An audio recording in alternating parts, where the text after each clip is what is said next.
Good morning, students. This is Nandita Singh from Lokmanya Tilak School. I am going to explain you chapter 1 of SST Civics. The chapter name is Diversity. Diversity में मैंने first part आपको पढ़ाया था कल, जिसमें मैंने आपको बताया था what is diversity. Diversity means differences, विभिन्नताएं. यहाँ पर ये बताया गया था कि हमारे देश में कई सारे तरीके के लोग होते हैं जो कि अलग अलग भाषाएं बोलते हैं, अलग अलग तरीके के रहन सहन उनके होते हैं, अलग तरीके की चॉइसेस होती, फिर भी वो डिफरेंसेस के बावजूद भी हमारे देश में कई तरीके के लोग एक साथ यूनिटी में रहते हैं. तो मैंने डाइवर्सिटी में यहाँ तक मैंने आपको पढ़ा दिया था. डाइवर्सिटी इन इंडिया में आपको पढ़ा चुकी हूँ. इसके आगे से मैं कंटिन्यू करूँगी. Linguistic diversity. India has a diverse list of spoken languages. Has a India India has a diverse list of spoken languages. India में कई सारे बोली जाने वाली भाषाएं हैं. स्पोकन लैंग्वेजेस, बोली जाने वाली भाषाओं में बहुत सारे डिफरेंसेस हैं जिनकी एक लिस्ट है. एट लीस्ट 800 लैंग्वेजेस, कम से कम 800 भाषाएं हैं. And 2000 dialects. डायलेक्ट्स मीन्स देखिए मैंने यहाँ पर लिखा है उपभाषा.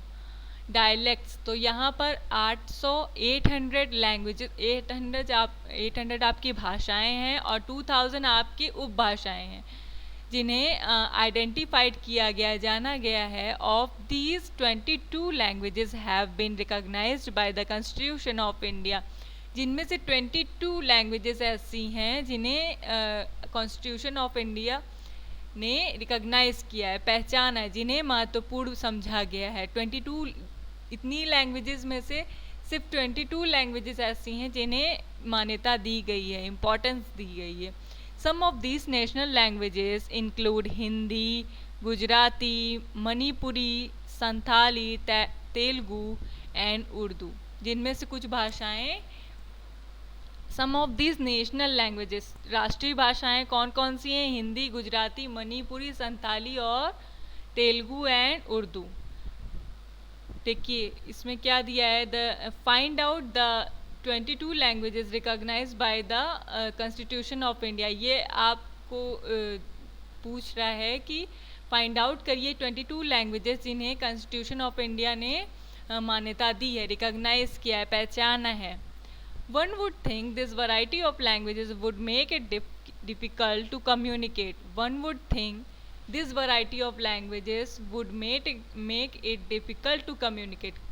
कोई भी पर्सन ये सोच सकता है कि वैरायटी ऑफ लैंग्वेजेस, भाषाओं में जो भिन्नता है उसके वजह से हमें कम्युनिकेट करने में, दूसरे से कनेक्ट करने में, बातचीत करने में डिफ़िकल्टी होती है, कठिनाई होती है. But on the contrary, respect for each other's language and knowledge of a common language like Hindi or English help people to communicate with each other. But on the contrary, on the other hand क्या होता है? Respect for each other language and knowledge of a common language. हम सारी languages को, सारी भाषाओं को, उनकी नॉलेज को रिस्पेक्ट देते हुए हिंदी और इंग्लिश को सबसे ज़्यादा इम्पोर्टेंस दी गई है. Hindi and English help people to communicate with each other, क्योंकि ये एक ऐसी भाषा है जो दूसरों से कनेक्ट करने के लिए हेल्पफुल होती है.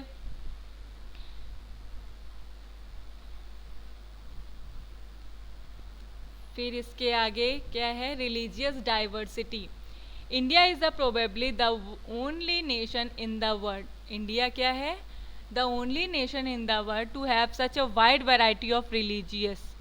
इंडिया एक ऐसी कंट्री है, सिर्फ एक इंडिया ही है, एक ऐसा राष्ट्र है, ऐसा देश है जिसमें वैरायटी ऑफ रिलीजन्स है. रिलीजन मीन्स क्या होता है? धर्म. जहाँ पर कई तरीके के धर्म, कई तरह के धर्म पाए जाते हैं. It is the birth place of several religion such as Hinduism, Buddhism, Sikhism and Jainism.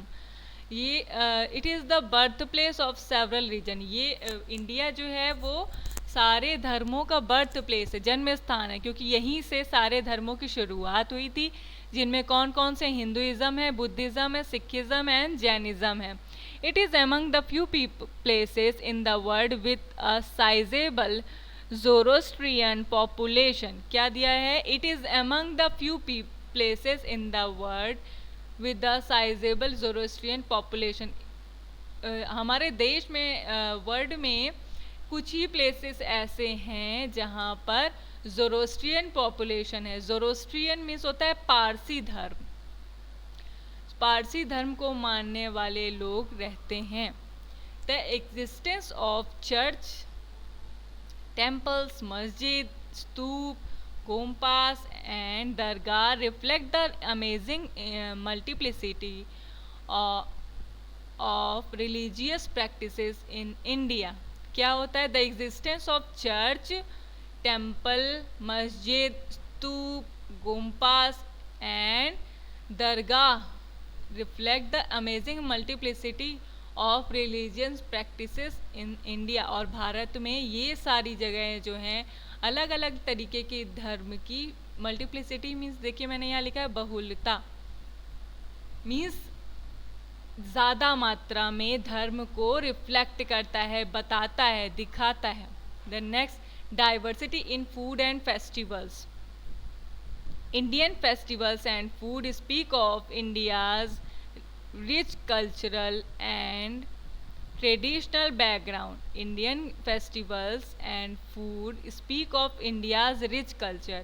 क्या होता है? इंडियन फेस्टिवल जो होते हैं और वहाँ का जो खाना होता है भारतीय, वो क्या होता है? इंडिया के कल्चर को बताता है और ट्रेडिशन को बताता है। इंडिया के कल्चर को बताता है और ट्रेडिशन को बताता है, संस्कृति को बताता है और प्रथाओं को बताता है, परंपराओं को बताता है। Every region has its own food preparations depending on the kind of food available locally. Every region, हर क्षेत्र क्या होता है, हर जगह पर क्या होता है, वहाँ पर अलग तरीके का खाना खाया जाता है।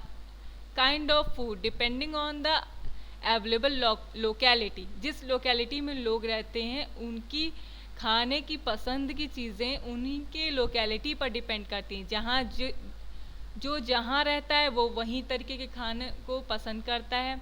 जैसे केरला फॉर एग्जांपल, केरला आप सब जानते हैं, जगह का नाम है Kerala. For example has several dishes, वहाँ पर बहुत सारी डिशेस होती हैं मेड आउट ऑफ कोकोनट, क्योंकि केरला में कोकोनट ज़्यादा पाया जाता है इसलिए वहाँ पर कोकोनट से बनी चीज़ें ज़्यादा होती हैं।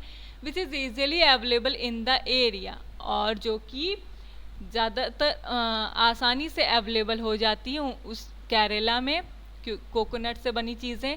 People celebrate their festivals also according to their local custom and rituals. People celebrate their festivals, लोग वहाँ पर त्यौहार मनाते हैं। कैसे मनाते हैं? According to their local custom, अपनी प्रथाओं और रिचुअल्स, अपने रस्मों के अकॉर्डिंग वहाँ पर फेस्टिवल्स मनाते हैं। The common element in all the celebrations is that they celebrate humanity. Some of the common rituals which are followed in most of the festivals are processions of in the streets. क्या होता है? The common element in all the celebrations is that they celebrate humanity. और common सारे religious में common क्या होता है कि वो ह्यूमैनिटी को सेलिब्रेट करते हैं। Some of the common rituals which are followed in most of the festivals are procession in the streets. और वो उनमें कॉमन क्या होता है कि वो सारी रिचुअल्स में, सारी प्रथाओं में क्या करते हैं? स्ट्रीट्स में, गलियों में जा कर के जुलूस निकालते हैं। प्रोसेशन मीन्स होता है जुलूस निकालते हैं, स्ट्रीट्स मीन्स गलियाँ। डेकोरेशन ऑफ होम, अपने घरों को डेकोरेट करते हैं। Sacred places, traditional folk song, और फोक सॉन्ग गाते हैं अपने रिलीजन के according. And dance performs, dance करते हैं। स्पेशल डिशेस बनाते हैं, फ्लावर्स बनाते हैं और लाइट्स लगाते हैं। तो स्टूडेंट्स, आज मैंने आपको बताया फूड और फेस्टिवल्स के बारे में, जिसमें डाइवर्सिटी पाई जाती है, लेकिन कॉमन क्या है कि वो कॉमन ये है कि सब अपनी खुशी के लिए, मानवता के लिए, ह्यूमैनिटी के लिए उसको सेलिब्रेट करते हैं। चलिए स्टूडेंट, आज के लिए बस इतना ही। कल मैं इसके आगे कंटिन्यू करूँगी। Till then goodbye and take care.